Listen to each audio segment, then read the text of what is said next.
ভাইফোঁটার দিন রাত্রিবেলা মামা বাড়িতেই ছিলাম। পরের দিন সকালবেলা ওখান থেকে অফিস চলে গিয়েছিলাম। গিয়েই অফিসে ঢুকেই মাইনে হাতে পেয়ে গেলাম। বেশ খুশি খুশি হয়ে গেল মনটা।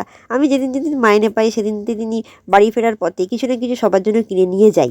বোনের অনেক দিন ধরে চিকেন বিরিয়ানি পেন্ডিং ছিল, আর মাকে বললাম মা কী খাবে? মা বললো তোর যা কিছু নিয়ে আয়। তাই মায়ের জন্য কচুরি নিয়ে গিয়েছিলাম। এখানে গিয়ে দেখলাম পিকোর খাবার চলে এসেছে, অনলাইন থেকে অর্ডার করেছিলাম। পিকোটা বড় হচ্ছে ঠিক কথা, কিন্তু ও দানা ফানা কিছু খেতেই পারছে না, একদম খেতেও চায় না। ও শুধু ওই হ্যান্ড ফিডিং ফর্মুলা যেগুলো বাচ্চাবেলায় খাওয়াতাম সেটাই খেতে চায়। আমার বোন বিরিয়ানির লেগ পিসটা খেতে খুব ভালোবাসে, তো বলেছিলাম দোকানদারকে যে একটা লেগ পিস দিন। দোকানদার কাকু বললো নেই লেগ পিস, তাই তার ওর বদলে দুখানা মাংস দিয়েছিল। এখানে মাও মন ভরে খাচ্ছে। নিজের টাকা থেকে নিজের জন্য আর কিছু কিনতে ইচ্ছা করেনি। বাড়িতে যা রান্না করেছিল সেটাই এসে খেয়েছি। তারপর বাড়ি থেকে এসে ফ্রেশ হয়ে খাওয়া দাওয়া করেই পিকোর সাথে খেলছিলাম। এই যে পিকো বড় হয়েছে, ওর হাত দিয়ে ব্রিজ তৈরি করে দিতে হয়, ব্রিজটা দিলে তবে আসবেও। আমাদের পিকো এমনই, যে দেখবে মায়ায় পড়ে যাবে।